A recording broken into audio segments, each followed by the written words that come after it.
Cet été, j'ai décidé de tester pour vous la glucose révolution de Jessie Inchauspé, alias la glucose goddess. J'ai entendu parler d'elle il y a plusieurs mois et son approche de la régulation de la glycémie m'a interpellée. Alors, c'est des notions que nous, en tant que diététiciens, on connaît depuis bien longtemps et qu'on applique dans nos recommandations, mais peut-être de manière un petit peu moins sexy. Si la plupart des conseils qu'elle prodigue correspondent tout à fait aux notions que j'ai de la régulation de la glycémie, son approche a vraiment titillé ma curiosité et puis surtout elle utilise une nouvelle technologie qui a vraiment stimulé ma curiosité de geek à vouloir absolument l'essayer. Donc cet été, je vais me lancer dans une grande investigation et livrer mes conclusions en vidéo et sur mes réseaux sociaux. Et puis je vais aussi partager ces informations en français parce que Jessie Inchauspé sur ses réseaux sociaux, elle communique beaucoup en anglais et en espagnol. Donc je vais vous traduire ça. Et puis vous allez pouvoir me poser aussi toutes vos questions et je ferai des mesures et des tests grâce à vos demandes. Et donc je livrerai mes conclusions, mes analyses et mes observations. Pour ceux qui ne me connaissent pas, je suis Chloé De Smet, je suis diététicienne nutritionniste et praticienne en hypnose conversationnelle et je vous accompagne vers une relation saine et sereine avec votre alimentation. Si vous avez échappé au battage médiatique autour de la sortie du livre de Glucose Révolution de Jessie Inchauspé, je vais vous faire un petit topo de ce qu'il contient, de ce qu'il renferme. Alors, la glucose goddess vous y présente en fait toutes ses connaissances sur la régulation du glucose, sur le métabolisme du glucose, ce métabolisme en fait qui est essentiel à notre fonctionnement et à notre organisme. Hein. Le glucose, c'est notre carburant essentiel. Donc, dans son livre, elle vous explique un petit peu tout ça, comment ça fonctionne, pourquoi c'est important, qu'est-ce qu'il faut surveiller, qu'est-ce qui peut être dangereux. C'est vraiment raconté de manière très imagée, c'est une super bonne vulgarisation, donc c'est pas très compliqué à comprendre, c'est vraiment simple et rigolo aussi. Donc je vous encourage vraiment à le lire. Donc moi ici aujourd'hui, je vais pas vous faire non plus un cours de biochimie, mais voilà, donc elle raconte tout ça et en plus, elle y livre aussi le résultat de ses expériences qu'elle a déjà partagées aussi sur son compte Instagram. Et donc dans ces expériences, elles ont été faites comment? Elle a donc installé aussi chez elle un capteur pour mesurer le glucose en continu et elle s'est amusée à manger des aliments à peu près semblables et à comparer différents repas et à comparer aussi l'ordre dans lequel elle mangeait ces aliments. Et donc elle livre ses conclusions qui sont parfois assez étonnantes et qui sont très très intéressantes, très ludiques aussi, c'est très visuel la façon dont elle rend ça, donc c'est assez intéressant. Donc le livre est un grand résumé et aussi de ses réseaux sociaux et aussi surtout une explication vraiment de ce qu'est le métabolisme des glucides, ce que vous n'avez pas donc sur les réseaux sociaux. Donc ces mesures, elle les a réalisées grâce, je vous le disais, à un petit capteur qui mesure le glucose en continu. Alors c'est un dispositif qui a été mis au point pour les personnes diabétiques, mais il peut s'avérer aussi utile et intéressant dans d'autres situations, par exemple dans le milieu sportif ou alors dans le milieu de la recherche. Bon, évidemment, il n'est pas utile pour chacun de s'équiper d'un tel dispositif, c'est pas utile. Voilà, on peut vraiment se fier sur les recherches qui ont été faites, sur les mesures qui ont été prises par exemple par des personnes comme Jessie Inchauspé et celles que je vais vous livrer aussi au cours de cet été. Je tenais à préciser aussi que si ce livre m'a autant intéressée et interpellée, c'est qu'en fait la démarche de Jessie est vraiment soutenue par la recherche scientifique. C'est-à-dire que tout ce qu'elle présente, tout ce qu'elle explique dans son livre est soutenu par des articles scientifiques, par des études, des recherches. Et donc il y a vraiment un grand fondement intéressant et je la rejoins sur les démarches, sur les conclusions conclusions qu'elle tire aussi et elle utilise vraiment ce monitoring simplement pour exemplifier toutes ces données qu'on a dans la littérature scientifique et qui est très rébarbative évidemment à vous transmettre comme ça. Donc c'est un bon moyen aussi de vulgariser toute cette recherche sur les glucides. Les résultats obtenus via ce monitoring sont très intéressants, mais il y a une petite subtilité, c'est qu'ils sont très variables en fait d'un individu à l'autre. Et ça aussi, c'est démontré par la recherche et par les études scientifiques, c'est-à-dire que tout le monde ne va pas réagir de la même manière à un aliment. C'est aussi dans ces notions d'index glycémique et c'est pourquoi ces notions avaient été remises un petit peu en question, parce que tout le monde ne va pas réagir de la même manière à l'ingestion d'un aliment, ça ne va pas créer les mêmes courbes de glycémie, donc les montées et descentes de taux de sucre dans le sang. Donc ça, c'est la petite subtilité. Donc moi, l'expérience que je vais faire, c'est vraiment de manger 2 aliments de même nature et de les comparer entre eux. Donc on va observer chez moi la façon dont cet aliment provoque un pic de glucose ou pas, et la façon dont, par exemple, l'aliment non raffiné, l'aliment le plus brut, va réagir, la différence entre les deux. Donc on comprend bien que s'il y a des différences individuelles, l'aliment que je vais tester ne provoquera peut-être pas la même chose chez vous, mais en revanche, la différence entre les 2 aliments de même nature, on va parler par exemple de riz blanc et de riz complet, et bien là, on va pouvoir observer la différence de pic de glycémie, de pic de glucose, entre les deux. Et c'est cette différence qui sera transposable chez vous. Pas vraiment la réaction de chaque aliment, mais bien la différence entre les deux. Donc on va comparer des choses assez comparables et je vous encourage vivement à déjà réfléchir à ce que vous allez pouvoir me demander de comparer. Alors, comment ça va fonctionner? Eh bien, j'ai d'abord commandé chez Abbott le capteur de glucose. C'est la marque donc Abbott. Le capteur s'appelle le Freestyle Libre. Je vais vous montrer ça dans 2 secondes. Donc voilà, sur le site internet, j'ai commandé le Freestyle Libre chez Abbott et je vais donc me l'installer et je vais le lier à l'application dédiée sur mon smartphone.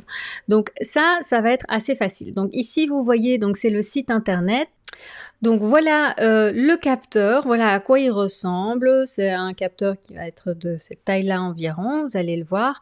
Il coûte 59,90 € et en Belgique, il est en vente libre, donc vous pouvez le commander sur le site internet donc de chez Abbott. Donc je n'ai pas été payée par la firme, ce n'est pas une vidéo sponsorisée, donc j'ai acheté de moi-même le capteur. D'ailleurs, donc je vous disais que je ne vous recommande pas spécialement d'utiliser vous ce système-là, c'est vraiment à des fins de recherche et pour avoir vraiment une idée un petit peu plus précise. On a déjà des infos de Jessie Inchauspé, moi je voudrais les préciser encore. Donc ce capteur, il est au prix de 59,90 € et il va se poser pour 2 semaines. Alors il se pose aussi tout seul, donc c'est-à-dire que moi je vais me le poser moi-même. Donc je vais bien regarder les vidéos d'explications sur le site, c'est très bien fait, et je vais bien lire la notice et puis je vais me l'appliquer à l'arrière du bras. Je suis assez curieuse comme vous de savoir comment ça va se passer, de savoir si ça fait mal ou pas, si c'est facile ou pas de le poser et si ou pas je vais faire une réaction allergique à la colle parce qu'avec moi tout est possible. Donc ici, je vais vous expliquer un petit peu comment ce capteur fonctionne pour que vous ayez une idée de ce qui va se passer un petit peu chez moi. Donc dans cette vidéo, on regarde le capteur, comment il fonctionne, ce qu'il va mesurer.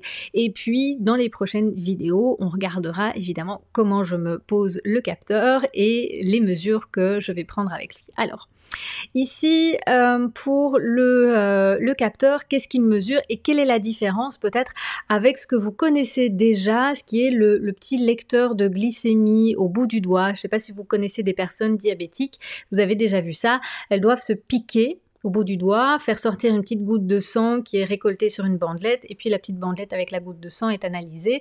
Donc là, on a une lecture de glycémie. Ici, avec ce capteur Freestyle Libre, ce ne sera pas une glycémie, c'est une autre mesure. Je vous montre ça tout de suite en image. Ici, vous avez la peau et vous avez en dessous, en rouge, le vaisseau sanguin. Et en bleu, vous voyez, en fait, on a représenté des petites molécules de glucose qui circulent. Donc, les molécules de glucose, elles circulent dans le vaisseau sanguin et elles circulent aussi au niveau des cellules et entre les cellules, hein, puisque les cellules vont utiliser ce glucose comme énergie. Et donc, on va mesurer, je vous disais, donc, dans le diabète, ici on utilise une seringue qui va jusqu'au vaisseau sanguin, hein. Ici c'est comme dans la petite piqûre dans le doigt ou comme quand vous allez faire une prise de sang. Donc là on va rechercher du sang et mesurer le taux de glucose dans le sang, donc on appelle la glycémie. Ici, ça va être différent. Donc, vous voyez, le capteur, il est posé sur la peau. Et là, on va mesurer le taux de glucose qui se trouve entre les cellules, ce qu'on appelle le liquide interstitiel. Et donc on voit qu'il y a une petite différence entre le glucose ici qui est dans les vaisseaux et celui qui est entre les cellules. Ça, ce sont des images qui viennent d'une vidéo du site de Abbott où tout est expliqué. Donc ça vient vraiment de chez eux, je vous mettrai le lien. Tout est expliqué sur leur site et donc on voit qu'il y a une petite différence. Et en effet, il y a une légère différence entre les deux mesures. Quand la glycémie est assez stable, quand le taux de glucose dans le sang est assez stable, ce sera à peu près pareil dans le liquide interstitiel et dans le vaisseau sanguin. Par contre, quand il y a des pics ou des baisses, donc en fonction des repas et en fonction d'autres facteurs aussi, eh bien là, il va y avoir une différence entre les deux et c'est un peu comme... Voilà, comme si c'était un petit train, si vous voulez, ça vient aussi de leur site, où vous avez le GS, c'est le glucose sanguin qui est la locomotive, et le GC qui est le capteur de glucose. Et là, en fait, si on fait passer ce train dans les montagnes, tant que le terrain est plat, tout va bien et ils sont à la même mesure, mais quand on les fait monter et descendre sur des collines, on voit bien qu'ils vont plus être au même niveau et qu'il va y avoir un décalage dans les chiffres. Bien, c'est exactement ça qui se passe. Donc, en fait, pour moi, qui vais juste tester et regarder les résultats a posteriori, c'est pas grave, on s'en fout de ce décalage. Moi, je regarde juste les résultats après. Mais pour une personne diabétique qui devrait ajuster son traitement en fonction du résultat, ben voilà, il y a des petites adaptations à faire parce que c'est pas la même chose que le capteur de glycémie au doigt.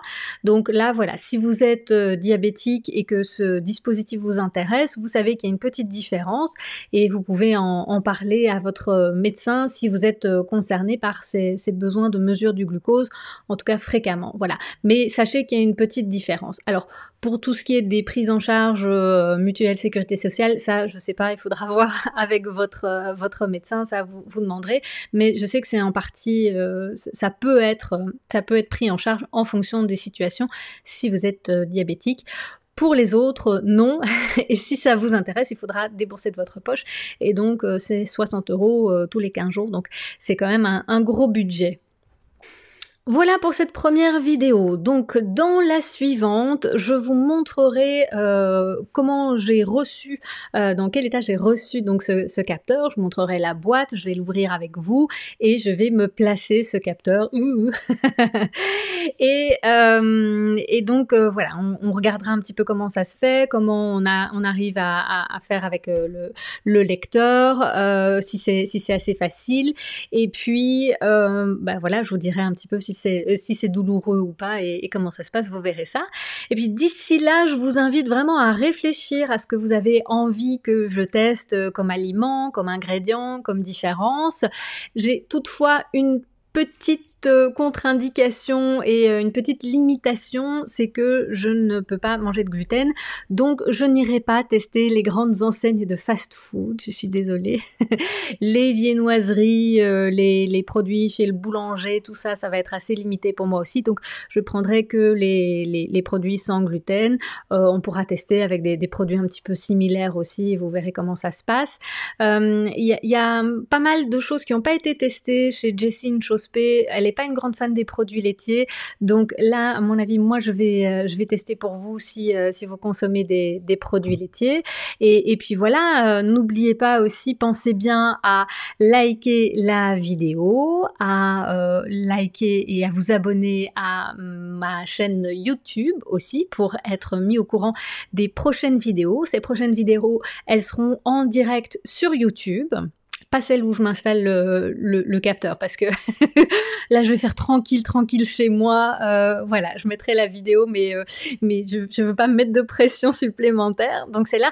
Mais après quand je viendrai vous expliquer ce que j'ai mangé, les résultats, ça je ferai des vidéos en direct, je vous donnerai les rendez-vous la prochaine fois. Je vais encore regarder un petit peu mon planning de cet été et je vous donnerai des rendez-vous pour que vous soyez là, que vous puissiez poser vos questions, interagir et que voilà, on regarde un petit peu tout ça. Donc voilà, je vous compte sur vous pour me donner une tonne d'idées et puis je vous dis à très bientôt pour la vidéo suivante. Ciao!